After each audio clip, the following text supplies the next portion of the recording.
बिस्मिल्लाहिर्रहमानिर्रहीम। अस्सलामु अलैकुम स्टूडेंट्स। उम्मीद करता हूँ कि आप सब लोग खैरियत से होंगे और खुश होंगे। तो बच्चों, क्लास 9th इस्लामियात के शार्ट सवालात जो है वो पिछली वीडियो में हमने आपसे शेयर किए थे। तो आज की इस वीडियो में अहम तफसीली सवालात आपसे डिस्कस किए जाएंगे और ये तफसीली सवालात आपने लाजमी तौर पर तैयार करने हैं। पहला है कि जमा और तदवीन कुरान मजीद की तफसील बयान करें। दूसरा है जमा और तदवीन अहादीस पर तफसील से रोशनी डालें। तीसरा है अकीदा तौहीद पर जामे नोट तहरीर करें। फोर्थ है हज और कुर्बानी पर नोट लिखें। फिफ्थ है फ़तह मक्का पर तफसीली नोट तहरीर करें। सिक्स है हज़रत अबू मूसा अशरी रज़ी ताला अन्हो के इखलाक व सिफ़ात पर तफसीली नोट लिखें। सेवंथ है इस्लामी तालीमात की रोशनी में जिस्मानी रियाजत और ज़हनी सेहत की अहमियत व फजीलत का जायज़ा लें।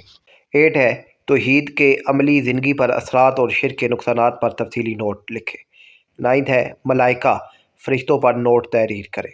10th है नबी करीम सल्लल्लाहु अलैहि वसल्लम का ख़वातीन के साथ उसने सलूक पर मुश्तमिल नोट लिखें। 11th है विसाले नबवी पर नोट लिखें।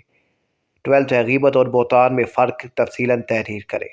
13 है जिहाद पर नोट तहरीर करें। 14 है ग़ज़वा हुनैन के बारे में आप क्या जानते हैं, तफसील से बयान करें। 15 है हज़रत इमाम ज़ैनुल आबिदीन की शख्सियत पर नोट तहरीर करें। 16 है कुरान मजीद से मनसूबा बंदी के बारे में क्या सबक मिलता है, तफसील से बयान करें और अंबिया इकराम के वाक़यात का भी ज़िक्र करें।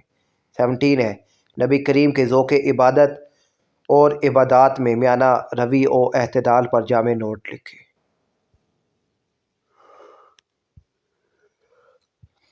18 है ग़ज़वा तबूक में मुसलमानों को क्या मुश्किलात दरपेश थी, बयान करें। 19 है ग़ीबत और बहतान बाहमी ताल्लुकात की ख़राबी और मुआशरती बिगाड़ का सबब बनता है, वजाहत करें। 20 है इस्लामी रियासत में अफराद की इनफरादी और इज्तिमाई ज़िम्मेदारियों का जायज़ा लें। 21 है हज़रत मुहम्मद सल्लल्लाहु अलैहि वसल्लम की सखावत व एसार पर तफसीली नोट तहरीर करें। 22 है हज़रत अबू मूसा अशरी पर जामे नोट तहरीर करें। 23 है हज़रत जाबिर बिन अब्दुल्ला पर नोट तहरीर करें। 24 है सूद की हुर्मत पर नोट लिखें। 25 है हज़रत उमरू बिन अल-आस की शान बयान करें।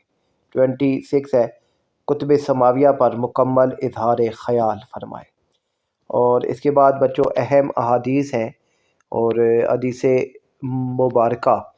आपसे सवाल आता है कि इस हदीस मुबारका का तर्जमा लिखें, इसकी तालीमात लिखें और अमली ज़िंदगी में इससे क्या ताल्लुक़ है या अमली ज़िंदगी में इस अहादीस का अमली मुज़ाहिरा लिखें। तो ये अहादीस जो आपके सामने है ये भी आपने तैयार करनी है। अपना ख्याल रखिएगा। अल्लाह हाफ़िज़।